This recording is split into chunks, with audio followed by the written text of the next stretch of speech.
온 가족이 주님과 만나는 가정 예배.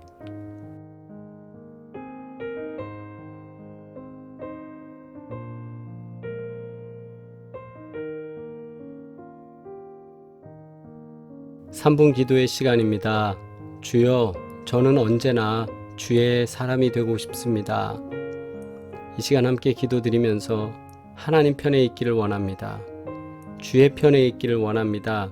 주의 사람이 되기를 원합니다. 주님을 신뢰하기를 원합니다. 주와 함께 가기를 원합니다. 주께서 인도하시는 대로 그대로 되기를 소망합니다. 우리 시간 함께 기도드리겠습니다.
그가 폭풍으로 나를 꺾으시고 까닭없이 내 상처를 많게 하시며 나로 숨을 쉬지 못하게 하시며 괴로움으로 내게 채우시는도다.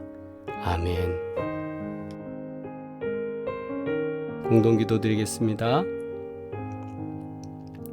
사랑하는 주여, 항상 주의 편에 있는 듯하나 주의 뜻을 깊게 알지 못하여 까닭없이 오는 고통이며 상처라 여기고 믿음을 의심하며 한탄하는 저를 용서하옵소서. 숨을 쉬지 못할 정도로 괴롭다 할지라도 주님을 신뢰하게 하시고 마침내 승리하게 하소서. 예수 그리스도의 이름으로 기도합니다. 아멘.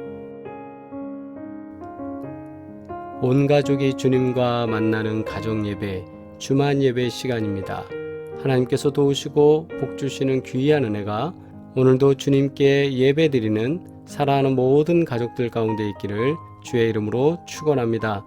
찬송가 515장 함께 찬양드리겠습니다.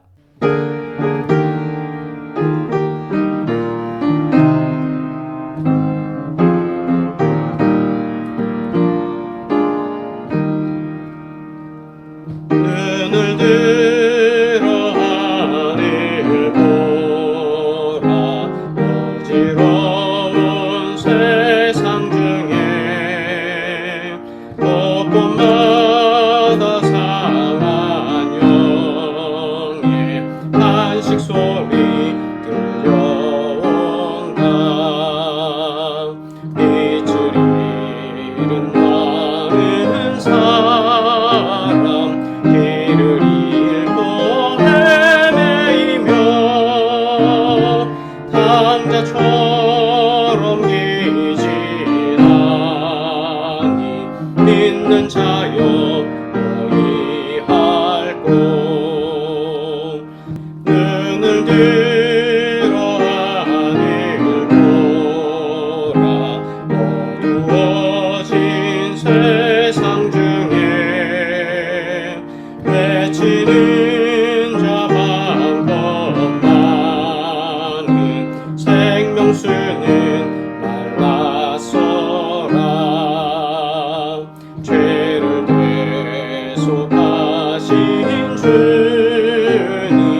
대답하리 어디 있나 믿는 자여 어디할꼬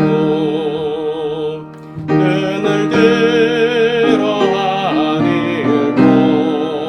보라 살아계신 주 하나님 약한 자를 부르시어 하늘 뜻을 전하셨다 생명수는 홀로 예수 저음이요 나중이라 주님 너를 부르신다 믿는 자여 어이할꼬 눈을 들어 하늘 보라 다시 사신 그리스도 만 백성을 사랑하사 오래 참고 기다리네 인내하신 우리 구주 그의 심판하시는 날 곧 가까이 임하는데 믿는 자여 어이할꼬 주님의 기도 드리겠습니다. 하늘에 계신 우리 아버지여 이름이 거룩히 여김을 받으시오며 나라가 임하시오며 뜻이 하늘에서 이루어진 것 같이 땅에서도 이루어지이다. 오늘 우리에게 일용할 양식을 주시옵고 우리가 우리에게 죄 지은 자를 사하여 준 것 같이 우리 죄를 사하여 주시옵고 우리를 시험에 들게 하지 마시옵고 다만 악에서 구하시옵소서. 나라와 권세와 영광이 아버지께 영원히 있사옵나이다. 아멘. 성경 봉독 욥기 9장 17절로 35절 말씀 함께 합독하겠습니다. 그가 폭풍으로 나를 꺾으시고 까닭없이 내 상처를 많게 하시며 나로 숨을 쉬지 못하게 하시며 괴로움으로 내게 채우시는구나. 힘으로 말하면 그가 강하시고 심판으로 말하면 누가 그를 호출하겠느냐. 가령 내가 의로울지라도 내 입이 나를 정죄하리니 가령 내가 순전할지라도 나의 패괴함을 증거하리라. 나는 순전하다마는 내가 나를 돌아보지 아니하고 내 생명을 천히 여기는구나. 일이 다 일반이라. 그러므로 나는 말하기를 하나님이 순전한 자나 악한 자나 멸망시키신다 하나니 호련히 재앙이 내려 도륙될 때에 무죄한 자의 고난을 그가 비웃으시리라. 세상이 악인의 손에 붙이웠고 재판관의 얼굴도 가리워졌나니 그렇게 되게 한 이가 그가 아니시면 누구이뇨. 나의 날이 체부보다 빠르니 달려감으로 복을 볼 수 없구나. 그 지나가는 것이 빠른 배 같고 움킬 것이 날아내리는 독수리와도 같구나. 가령 내가 말하기를 내 원통함을 잊고 얼굴 빛을 고쳐 즐거운 모양을 하자 할지라도 오히려 내 모든 고통을 두려워하오니 주께서 나를 무죄히 여기지 않으실 줄을 아나이다. 내가 정죄함을 입을진대 어찌 헛되이 수고하리이까. 내가 눈 녹은 물로 몸을 씻고 잿물로 손을 깨끗이 할지라도 주께서 나를 개천에 빠지게 하시리니 내 옷이라도 나를 싫어하리이다. 하나님은 나처럼 사람이 아니신즉 내가 그에게 대답함도 불가하고 대질하여 재판할 수도 없고 양척 사이에 손을 얹을 판결자도 없구나. 주께서 그 막대기를 내게서 떠나게 하시고 그 위험으로 나를 두렵게 하지 아니하시기를 원하노라. 그리하시면 내가 두려움 없이 말하리라. 나는 본래 그런 자가 아니니라. 아멘. 욥기 9장 17절로 35절을 통해 왜 나를 버리시나요? 라는 제목으로 함께 은혜 나누도록 하겠습니다. 배경화면에 나오는 것처럼 인생을 걸어감에 있어서 저렇게 척박한 땅, 저 사막을 혼자 걸어가는 듯한 느낌 경험하게 될 때가 있습니다. 언젠가 하나님이 나와 함께 하시고 나에게 말씀하시고 기도할 때마다 응답하셨고 내 손을 붙잡아 주셨는데 기도를 해도 기도가 되지 아니하고 찬양을 드려도 찬양이 되지 아니하고 마음속이 답답하고 힘들 때, 그리고 기도의 일들이 좋은 결과로 나오는 것이 아니라 어려운 일들이 자꾸 나타나고 우리를 힘들게 할 때 우리는 이렇게 고백할 것입니다. 아니, 살짝 조용히 이렇게 물을 것 같아요. 왜 나를 버리시나요? 왜 나를 버리시나요? 왜 나를 버리시나요?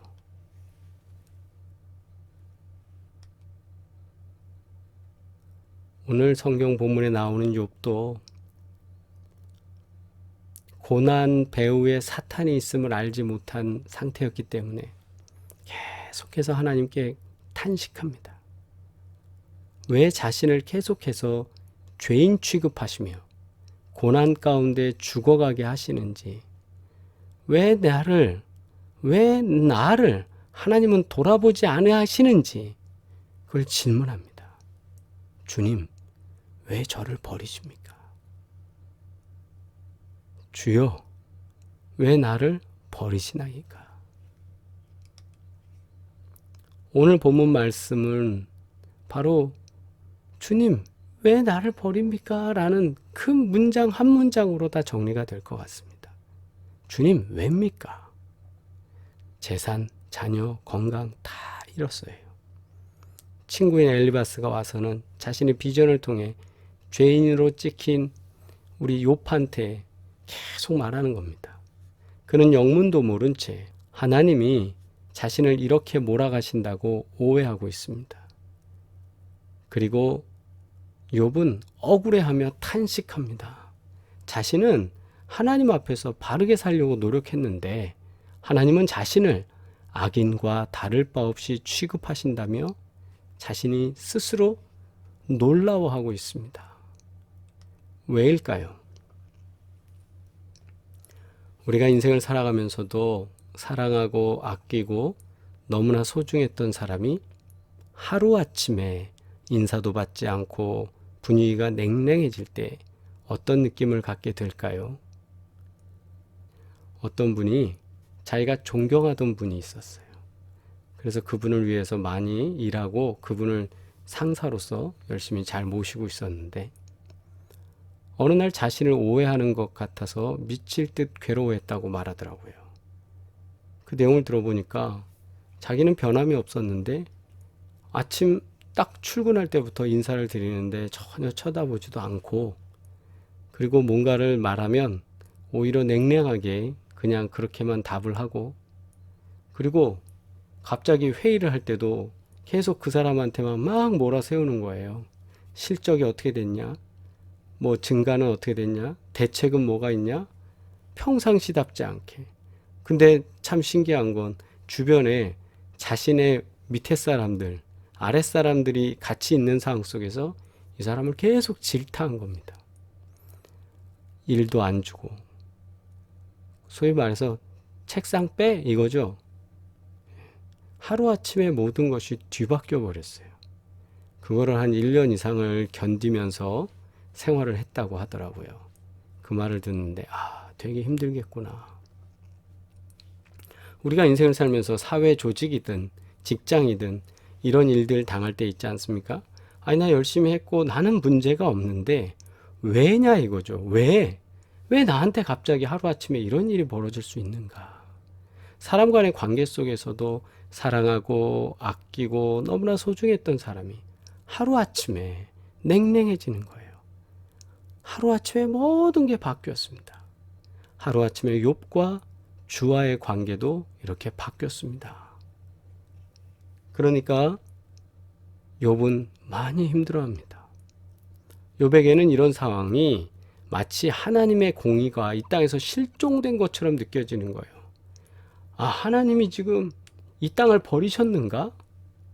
왜 하나님의 공의가 이 땅에 나타나지 않을까?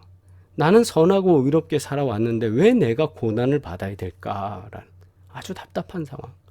이해되지 않는 상황 속에서도 우리가 끝까지 하나님을 신뢰하고 주를 신뢰하고 의지해야 한다는 사실을 우리는 기억해야 될 줄 믿습니다. 힘든 마음을 하나님께 솔직히 아뢰시기 바랍니다. 하나님, 제가 이렇게 힘들어요. 주님, 저 이렇게 어려워요. 힘들어요. 주님이 나를 버리시면 나는 어디로 갑니까? 주님, 저는 주님 앞에 죄를 짓지 않았습니다. 아니, 주님, 저는 죄를 짓지 않으려고 노력하고 주님께 더 잘하려고, 주님께 더 순종하려고, 주님께 더 충성하려고 저는 최선을 다합니다. 이해되지 않지만 주님을 신뢰하고 의지하고 따라가겠습니다. 솔직하게 말씀드리는 거죠. 아울러서 욥은 고통 가운데 속히 죽어가고 있다라는 표현을 25절, 26절에 이렇게 표현했습니다. 나의 날이 체부보다 빠르니 달려감으로 이러는데, 체부보다 빠르다 이게 뭐냐면 내 날이 화살처럼 빠르게 지나간다라는 뜻입니다. 그리고 빠른 배같이 지나가고, 내 인생이 어떠냐, 먹이를 찾아 날아내리는 독수리같이 먹이를 보고 잽싸게 휙 내려 덮치는 그 독수리와 같이 모든 게 그냥 속히 지나가는 거예요. 평안할 때는 그 날들이 그냥 천천히 지나간 듯한데 고통이 닥쳐오는 이 순간은 왜 그렇게 숨이 찬지 모르겠어요. 힘들어요. 돌아서면 또 처리해야 되고 또 처리해야 되고 계속 힘든 집 모습이 욥의 모습이고, 그 모습이 바로 우리 오늘 내 모습이 아닐까 싶습니다. 우리 인생이 어떻게 이렇게 바쁘고 힘든지 말이에요. 그래서 욥은 말하는 거예요. 나 고통 속에 지금 죽어갑니다, 하나님. 그러면서 27절에 나는 내 원통함을 잊고 얼굴빛을 고쳐 즐거운 표정을 짓겠다고 말하면서도, 이 말은 뭐냐면 너무나도 괴롭고 힘들어서 잠시 걱정을 잊어보려고 기쁜 얼굴을 해보는 거예요. 하하하하 해보는 거죠. 얼굴에 미소를 편하게 지어보려고 그래요. 그런데 그걸 뭐라 그래요? 우리가 요즘 용어로 썩소라고 하죠. 썩은 미소예요. 썩은 미소. 별로 이게 마음에서 우러나오는 기쁜 얼굴빛이 아니기 때문에, 근심 속에 있기 때문에 내가 힘든 상황 속에서 좀 이거 잊어보자, 그리고 웃어본다 한들 그게 웃음이 되냐 이거예요. 잠시 기쁜 얼굴을 해보았으나 편하게 웃지 못하는 욥입니다. 그러면서 29절 30절에 내가 정죄함을 입을진데 어찌 헛되이 수고하리까. 내가 눈 녹은 물로 몸을 씻고, 눈 녹은 물, 눈이 내려와서 저 허먼산에서 물이 쭉 내려와서 눈 녹은 것이 이제 쭉 내려오면 그 차가운 물이잖아요. 따뜻한 물로 몸을 씻는 게 아니라 그 차가운 물, 거기에 그 눈 녹은 물에는 얼음 알갱이들이 또 있으면서 이게 살갗을 아주 아프게 하잖아요. 예전에 겨울철에 세수대야에 물을 받아놓고 이제 씻으려고 하면 아주 추운 겨울날에는 살얼음이 살짝 옵니다. 그걸 가지고 이제 세수를 하다 보면 얼굴이 그 좀 스크래치 나듯이 이렇게 좀 따끔따끔한 거 느낌이 좀 있거든요. 눈 녹은 물, 그 눈 녹은 물이 갖고 있는 이미지 또는 그 포함한 내용은 바로 그 차가운 물, 보통 물로 닦아도 안 되는데 그 차가운 물이 갖고 있는 고통스러움을 의미하고 있습니다. 내가 눈 녹은 물로 몸을 씻고, 그렇게라도 내가 정한 몸을 만들려고 씻고 잿물로 그냥 아주 빡빡 닦아서 손을 깨끗이 씻은다 할지라도 하나님이 나 죄인 취급하는 거, 주님이 나를 더럽다 여기고 죄인 취급하는 거 나 너무 답답합니다. 억울합니다 이거. 그러면서 말하는 거예요. 왜 침묵하십니까? 하나님이 침묵하시는 것처럼 느껴질 때 하나님을 온전히 신뢰하며 우리는 붙들고 있습니까? 그때 우리는 자꾸 하나님께 왜 침묵하냐고, 왜 내 기도에 응답하지 않냐고 우린 그렇게 따지거든요. 사랑하였고 믿었고 신뢰하며 따랐는데 사람에게 배신당하듯 하나님께서 아무 말씀도 없다면 우리는 어떻게 하나님을 신뢰하게 되겠습니까? 그런데 욥을 통하여서 우리가 발견하는 것은 바로 이런 때에도 하나님을 신뢰해야 된다는 거예요. 왜냐하면 하나님께서 지금 이 고통을 주시는 목적, 어떻게 이런 고통이 오게 됐는지 욥은 알지 못하고 있었으니까요. 우리가 이해하지 못할 때라도 감사하며 하나님께 아뢰는 감사해야 하는 자가 되길 주의 이름으로 축원합니다. 그런 상황 속에서도 33절 말씀 보면 그러나 욥은 절망 가운데서도 희망의 끈을 놓지 않았습니다. 하나님과 자신 사이에 중보자가 서서 억울함을 변호해 줄 그 변호사, 중재자가 있었으면 좋겠다는 것을 표현하죠. 32절에 하나님은 나처럼 사람이 아니신즉 내가 그에게 대답함도 불가하고 대질하여 재판할 수도 없고, 하나님 딱 오시라고 그래서 1대1 대면으로 뭔가를 물어보고 답하고 이런 것도 안 되고 양쪽 사이에 손을 얹을 판결자도 없구나. 이쪽 저쪽 우리 사이에 판결할 사람도 없다 이거예요. 그런 상황이지만 그러나 나는 희망을 놓지 않겠다. 왜? 앞이 보이지 않는 절망 속에서도 마침내 신원하여 위로하여 주실 하나님의 위로를 바라보며 나는 믿음의 순례의 길을 걸어가야 되겠다라는 거예요. 여러분은 이 믿음의 순례의 길을 걸어가시겠습니까? 그렇습니다. 힘들어도 안 돼도 이해되지 못해도 여기서 멈추지 말고 주를 신뢰하며 계속 나아가야 합니다. 그럴 때 이해가 되고 믿어지고 결심할 수 있습니다. 우리 인생이 깊은 어둠의 터널을 지나는 중에도 끝까지 하나님만 신뢰하고 의지하기를 주의 이름으로 축원합니다. 저를 포함해서 우리 모두 마찬가지입니다. 힘든 날 속에서도 하나님께서는 우리에게 감사를 더하여 주셔서 많은 제목으로 주께 감사를 드리게 하셨습니다. 우리 계속 주를 신뢰하고 전진하시길 주의 이름으로 축원합니다. 왜 나를 버리시나요? 주님, 저를 잊으셨나요? 우리 이렇게 답답해할 때 있죠. 형제 우애를 위해서, 가족의 평안을 위해서, 또 사업과 직장을 위해서 우리 기도하는데 하나님 우리 잊으셨나요? 하나님 저를 버리셨나요? 그럴 때 있죠. 그럴 때일수록 우리 더욱 주를 의지하기를 주의 이름으로 축원합니다. 하나님은 우리를 결코 버리지 아니하십니다. 오늘도 신뢰하는 가운데 주를 만나는 귀한 증거가 있기를 주의 이름으로 축원합니다. 기도드리겠습니다. 존귀하신 아버지 하나님, 우리를 사랑하시고 도우시니 감사합니다. 사랑하는 주의 모든 백성들을 기억하사 주의 길을 가게 하시고 주와 함께 살게 하시고 주께 영광 돌리는 삶을 살 수 있도록 주님 역사하여 주시옵소서. 이제는 우리를 구원하신 예수 그리스도의 은혜와 하나님 아버지의 끝없는 사랑과 성령의 교통하시고 인도하시며 복 주시는 놀라운 증거들이 오늘도 주를 신뢰하며 하나님께서 나를 버리지 아니하셨기에 신뢰하며 나아갑니다 고백하는 주의 모든 백성들 가운데 이제부터 영원토록 함께 하시기를 간절히 축원하옵나이다. 아멘. 할렐루야. 우리 채팅으로 인사 나누시겠습니다.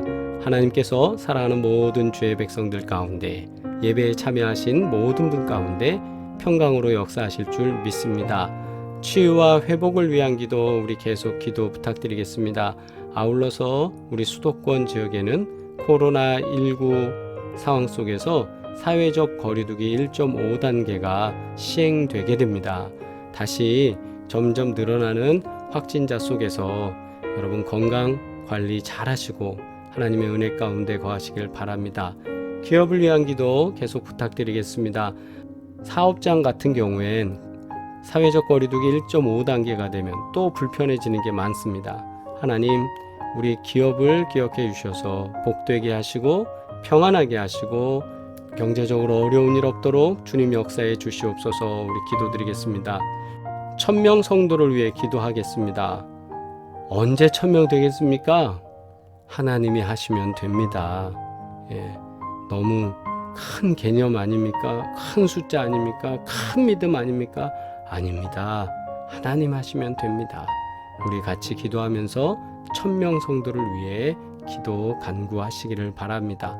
오늘도 사랑의 교회를 위해서 애쓰고 수고하시는 사랑하는 모든 주의 귀한 가족들에게 감사의 말씀을 드리며 다시 만나는 시간까지 복되고 믿음의 승리함이 있기를 주의 이름으로 축원합니다. 사랑합니다.